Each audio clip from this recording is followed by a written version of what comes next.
Yo, what's up, Ross Rebellion? It's Ross the Boss Campbell here, and today I'm gonna be telling you who, in my opinion, has been, in my opinion, has been every NFL team's best season. And as you can see, I'm a certified unk. Old Uncle Ross is here to provide you with some entertaining sports content. So yeah, let's get into it. So first we got the Arizona Cardinals. 2008. You could make the argument for 2015, as they went 13-3 in the regular season, but they got blown out in the NFC Championship game. I give a slight nod to 2008, as while they did just go 9-7, they did go all the way to the Super Bowl and would have won if not for the Santonio Holmes catch. And that team had future Hall of Famers on it, such as Kurt Warner and one of the greatest wide receivers of all time, Larry Fitzgerald. Atlanta Falcons, 2016. You could make the case for 1998 because they went 14-2 and made the Super Bowl, but got blown out by my Denver Broncos. In 2016, they went 11-5, but had the all-timer Millennium Falcons offense, led by that year's MVP Matt Ryan, and would have won the Super Bowl if they didn't blow a 28-3 lead. That pains me so much as a Brady hater.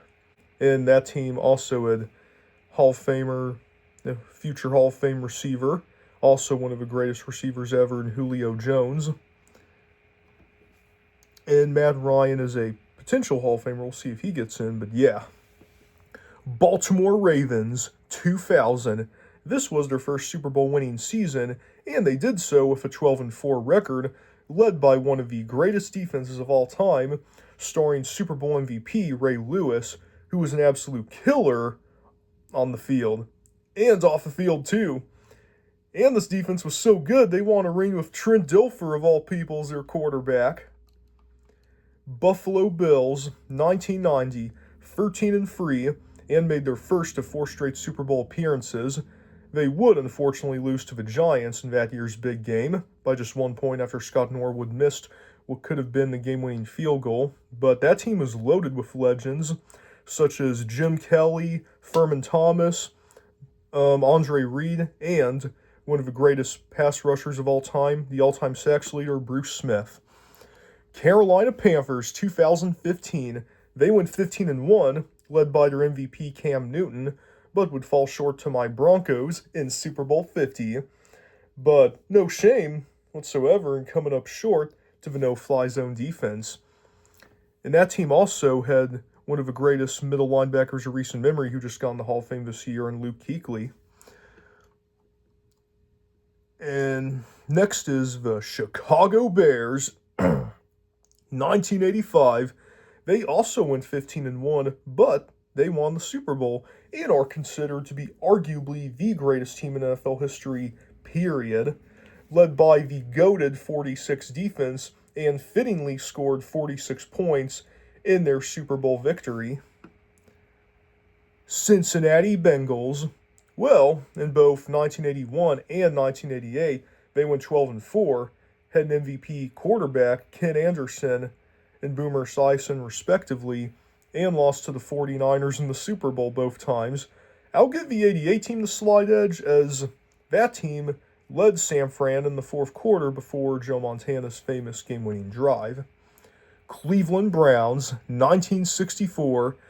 This was before the Super Bowl era, but won the NFL championship, led by arguably the greatest running back of all time, 3-time MVP Jim Brown, the only running back to win multiple MVP awards, fun fact. Dallas Cowboys, 1992. They went 13-3 and won the first Super Bowl of their free in the 90s dynasty, including dismantling the Bills 52-17 in the big game, and their offense was loaded with legends such as Troy Aikman, Emmitt Smith, and Michael Irvin, a free-headed monster. My favorite team, the Denver Broncos, 1998. We went 14-2 with our star running back Terrell Davis winning MVP when he rushed for 2,000 yards and is now in the Hall of Fame. Won our second straight Super Bowl and sent our GOAT QB John Elway out on top. Also had Hall of Fame tight end Shannon Sharp, Hall of Fame safety Steve Atwater. Like, we were loaded with legends. Ed McCaffrey, receiver, father, like, first generation of a famous McCaffrey family. But anyway, I'm getting sidetracked, so moving on. Detroit Lions. This is an oldie, but 1953, they went 10-2 and won the NFL championship, led by Hall of Fame quarterback Bobby Lane, and also had another Hall of Famer, a Hall of Fame linebacker, Joe Schmidt, who was one of the best linebackers of that era. Green Bay Packers, 1962, went 13-1 and won the NFL championship, which would be their second of 5 championships throughout the 60s. Had legends like Bart Starr, had a monster running back duo with Paul Hornung, I think is how you pronounce it, and Jim Taylor. And, of course, one of the greatest head coaches ever, Vince Lombardi. Houston Texans. Now, this is a low bar since they've never even made an AFC championship game, but it's 2012 as they had their franchise best 12-4 record, led by their second-year breakout superstar J.J. Watt, who won Defensive Player of the Year. Future Hall of Famer in that team also had a Hall of Fame receiver, the first Texan to go into the Hall of Fame, and Andre Johnson. Indianapolis Colts, 2006. They went 12-4 and won the Super Bowl, where my boy Peyton Manning captured the first Super Bowl ring of his storied career. Jacksonville Jaguars, 1999. They went 14-2 with their high-powered offense with the likes of Mark Brunell, Fred Taylor, Jimmy Smith, and their first Hall of Famer tackle, Tony Baselli. But their Achilles heel is the Tennessee Titans, as they lost both their regular season games to them and the AFC Championship game, sadly. Kansas City Chiefs, 2022, as they went 14-3. Led by MVP Patrick Mahomes, he captured his second ring in a hard-fought Super Bowl against the Eagles, and the Broncos also sucked that same season with Russell Wilson, so yeah, not fun times for me. It also didn't help that the Chiefs might have gone the 1 seed instead of the Bills because of the DeMar Hamlin thing, but I digress. Las Vegas Raiders, 1976, went 13-1 and won the Super Bowl with a loaded team with Hall of Famers such as Ken Stabler at quarterback, Jim Otto and Gene Upshaw on the offensive line, Fred Biletnikoff at receiver, Dave Casper tight end, I could go on. And they were led by the legendary John Madden, head coach, so great he had a whole video game series named after him. Los Angeles Chargers, 2006. They went 14-2, and their star running back, LaDainian Tomlinson, had a historic season as he won MVP by setting the single-season record for touchdowns with 28, but they sadly went one and done to the Patriots in the playoffs. That team also had one of the greatest tight ends ever in Antonio Gates and arguable Hall of Fame QB Phillip Rivers. Los Angeles Rams, 1999, went 13-3 with the iconic greatest show on turf offense. Kurt Warner won MVP and helped the Rams win an all-time great Super Bowl chess match to complete a Cinderella story. And man, there's a reason why the greatest show on turf offense is considered the best ever. Like, you had Marshall Faulk at running back. You had a wide receiver duo consisting of Isaac Bruce and Torrey Holt, and Hall of Fame offensive tackle Orlando Pace. Like, they were loaded. Miami Dolphins, 1972, went 14-0 in the regular season, 17-0 overall, the only perfect season in NFL history, capturing their first Super Bowl with a 14-7 win by the legendary no-name defense, including that year's Super Bowl MVP, Jake Scott. But offensive side of the ball, a decent amount of playmakers like Hall of Fame running back Larry Csonka, Hall of Fame receiver Paul Warfield, and now also they had Hall of Fame QB Bob Greasy, though he did miss half of the season due to injury. Earl Morrall, who was the backup, did a great place at filling in his void for a good chunk of that season. But anyways, Minnesota Vikings, 1998. While I could have went with the season in which they appeared in the Super Bowl, I had to go with their 98 squad, where Randy Moss won Offensive Rookie of the Year with one of the greatest rookie seasons ever, but the season ended in heartbreaking fashion with Gary Anderson's missed field goal. But as a Broncos fan, I'm glad we didn't have to face this team in the Super Bowl because that team was scary. I mean, they had Randall Cunningham, a QB, a dual threat, one of the OG dual threat QBs. And Randy Moss, Chris Carter's your wide receiver, Joe. Like 2 top 10 and worst receivers of all time, dude. That is scary. New England Patriots, 2016. Went 14-2 and won the Super Bowl after the Falcons shut themselves, blowing a 28-3 lead. Moving on. New Orleans Saints, 2009, which is an easy choice as they went 13-3. And Drew Brees, one of the best quarterbacks ever, led the team to their only Super Bowl to date just a few years after Hurricane Katrina. New York Giants, 1986, went 14-2 with MVP Lawrence Taylor. That's right, a defensive player won the award and led the Giants to their first Super Bowl win. Fuck him off the field, though. Karl Malone of football, man. Look him up.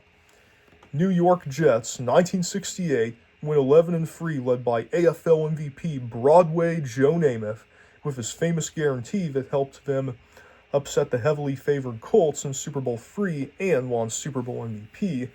And he had Hall of Fame receiver Don Maynard to throw the ball to. Philadelphia Eagles 2024 dominated the whole season with a 14-3 record as Saquon Barkley had a dominant season rushing for over 2,000 yards and obliterated the Chiefs in the Super Bowl to prevent them from three-peating. Yay! Pittsburgh Steelers 1978 went 14-2 in the first year of the 16-game schedule era with MVP and Hall of Famer Terry Bradshaw, and won their third of 4 Super Bowls in their 70s dynasty. And they were a dynasty for a reason because that team was stacked. You had Hall of Fame running back Larry Csonka, Hall of Fame receiver Lynn Swann, famous with his catch in a Super Bowl they won a few years prior. And on defense, Steel Curtain like shit. You had Mean Joe Green, Jack Ham, Jack Lambert, Mel Blount. Team was fucking loaded, man. San Francisco 49ers 1984, the first ever 15-1 team, and did not disappoint in the playoffs as they won their second Super Bowl IV in their 80s dynasty. And again, another team that was a dynasty for a reason. You had Joe Montana, QB, you had Roger Craig, well, not Roger Craig, Ronnie Lott at safety, who's considered the greatest safety ever, and Joe Montana's like a top 3 quarterback. Crazy thing is, they didn't even have Jerry Rice yet, and they were that dominant. Seattle Seahawks, 2013, went 13-3 and won their first Super Bowl. Now, you could say their 2025 counterpart, as they had one more win, and no disrespect to the dark side defense, but the Legion of Boom at their peak was goated. I mean, that might be the greatest secondary ever. Richard Sherman, Byron Maxwell, Cam Chancellor, Earl Thomas, loaded. And a quarterback, you had Russell Wilson, who's, well, he should be a Hall of Famer even if he tanked his status after leaving Seattle, especially if the fucking Broncos, I will never forget that, or forgive that. Marshawn Lynch, also potential Hall of Fame running back. Like, man, this team should have been a dynasty. It's crazy they only won 1 ring. Should have handed it off to Marshawn Lynch in the Super Bowl the next year, we all know that. Tampa Bay Buccaneers 2002 went 12-4 and won their first Super Bowl with the legendary Tampa 2 defense, picking off Rich Gannon 5 times in the big game. And Rich Gannon was that year's league MVP, funny enough, but played like anything but an MVP in the Super Bowl. But not that much shame because the Tampa 2 defense was loaded. You had several Hall of Famers like Derek Brooks, Warren Sapp, Rondé Barber. Is he in the Hall of Fame? I can't remember. I think he is. And John Lynch, who was a Bronco after that, had some good seasons with us. Tennessee Titans in 1999 went 13-3 to go to their only Super Bowl so far and put up a good fight against the Rams. And who knows what could have happened if Kevin Dyson wasn't 1 yard short. Washington Commanders / Redskins, that was their team name, in this year, 1991, when they won the Super Bowl. I'm just going by the historic facts, people. They went 14-2 and won the Super Bowl against the Bills in dominating fashion, 37-24. Now, is there any opinions of mine you agree and disagree with? Feel free to let me know in the comments. Thanks for watching if you've made it this far, and feel free to subscribe if you want to. I'm not going to make you because, as Bruce Stu Films, one of my favorite YouTubers, would say, I'm not your dad, I can't tell you what to do, so ultimately up to you. If you didn't like this video, don't forget to dislike and unsubscribe. But, yeah, until then, I will see you guys in the next one. Peace!